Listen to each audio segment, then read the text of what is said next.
আমরা এই অশুভ শক্তির উদ্দেশ্যে, বিনাশ করার উদ্দেশ্যে তোমাদের এই বিদ্যালয়ের সকলের প্রিয় শিক্ষক রওশন গলার সুরে সেই জিনিসটা আমরা একটু শুনে নেব।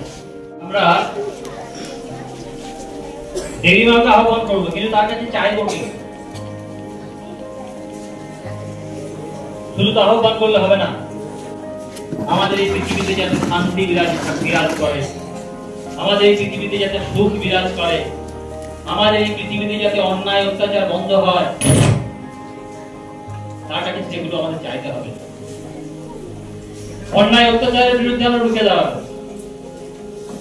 ঠিক যেমন তিনি রুখে দাঁড়িয়েছিলেন তিনি মহিষাসুর মর্দনে। সে যাই হোক, আমরা অতি নগণ্য, আমরা শুধু তার কাছে প্রার্থনা করতে পারি, আর শুধু করতে পারি কি ধন্যবাদ জ্ঞাপন করতে পারি এই উপরওয়ালার কাছে, তিনি আমাদেরকে যা দিয়েছেন তার জন্য। কিন্তু আমরা কতটা করি? আমি এখানে বিখ্যাত কবি এবং গীতিকার রজনীকান্ত সেনের একটা গান একটু গাওয়ার চেষ্টা করব, যেখানে তিনি সেই উপরওয়ালার কাছে সবকিছুর জন্যই কৃতজ্ঞ, এবং কৃতজ্ঞতা দাবি করার পরেও বলছেন যে আমাদের মনের মধ্যে যে পাপ, আমাদের মনের মধ্যে যে লোভ, সেটা আমরা ত্যাগ করতে পারছি না, যদিও সেই উপরওয়ালা আমাদেরকে কিন্তু অকাতরে সব দিয়ে যাচ্ছে। সব ধর্মে একই কথা বলে, এবং আমাদের বিশেষ করে মুসলিম ধর্মের মধ্যে একটা কথা আছে, সবসময় উপরওয়ালার কাছে শুকরিয়া আদায় করবে বা তার কাছে কৃতজ্ঞ থাকবে। কিন্তু আমরা সেটা পারি না। আমরা সবই মনে করি যে আমাদের সবকিছু আমরা নিজেদের দ্বারাই করছি, আমরা নিজেরাই করছি। সে যাই হোক, আমি শুধুমাত্র এই গানটির প্রেক্ষাপটটা একটু জানালাম যে আমরা যা কিছু পাচ্ছি সেটা কিন্তু সব উপরওয়ালার দান। সে আল্লাহ বলো, ভগবান বলো, গড বলো, যে যা নিজের উপরওয়ালাকে ডাকতে না। যেখানে আমি একটা অসাধারণ গান, যেটা বিভিন্ন শিল্পী অসাধারণ ভাবে গেয়েছেন, সেটা আমি চেষ্টা করছি যে আমার এই সামান্য প্রচেষ্টাটা, তবে একটু মন দিয়ে শোনো।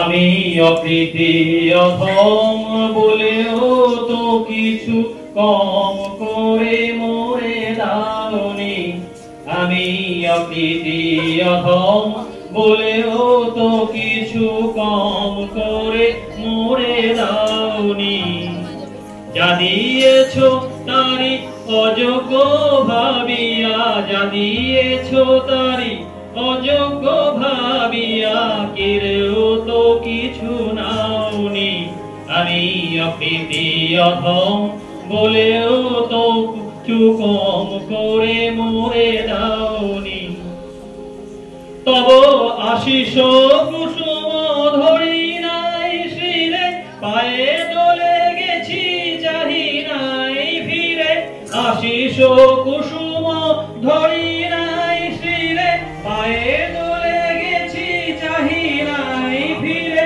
তবু দয়া করে কেবলই দিয়েছো, তবু দয়া করে কেবলই দিয়েছো, প্রতিদান কিছু চাওনি, আমি অপ্রীতি অধম বলেও তো কিছু কম করে মোরে দাওনি, আমি ছুটিয়া বেড়াই জানি না কি আসে, সুধা পান করে মরি গো পিয়াসে, ছুটিয়া বেড়াই জানি না কি আসে, সুধা পান করে মরি গো পিয়াসে, তবু যাহা চাই সকলই পেয়েছি, তবু যাহা চাই সকলই পেয়েছি, তুমি তো কিছুই পাওনি, আমায় রাখিতে চাও গো বাঁধনে আটিয়া,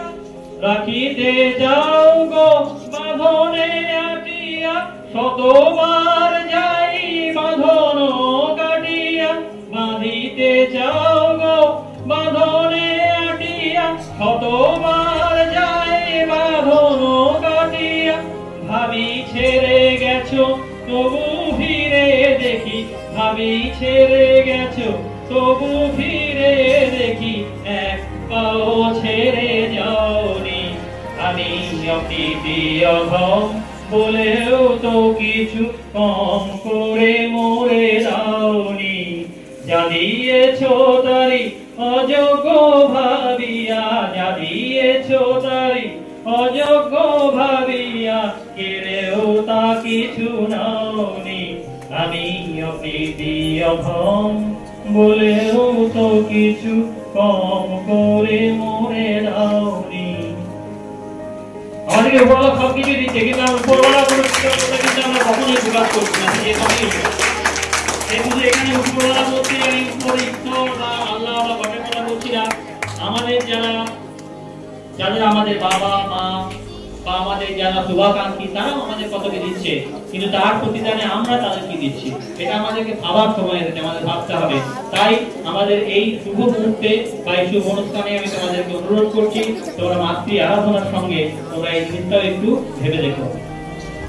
রজনীকান্তের যে লেখা এবং গীতিকার যিনি ছিলেন, এই সুর শোনা যায় না। রজনীকান্তকে এখনকার প্রজন্ম কিন্তু হয়তো চিনতে নাও পারে, বা তার লেখা হয়তো পড়েও নি, কিন্তু এনারা ছিলেন একজন মানে ভাষায় প্রকাশ করা যায় না। তাদের ভেতরে অন্তরের মধ্যে যে কি ছিল, এক একটা যে শব্দ, সে শব্দ বান, সেগুলো কিন্তু মানুষের হৃদয়ে কিন্তু তীক্ষ্ণভাবে কিন্তু লেগে যায়। যাই হোক, ওনাকে ধন্যবাদ দিয়ে বা প্রশংসা দিয়ে ছোট করবো না।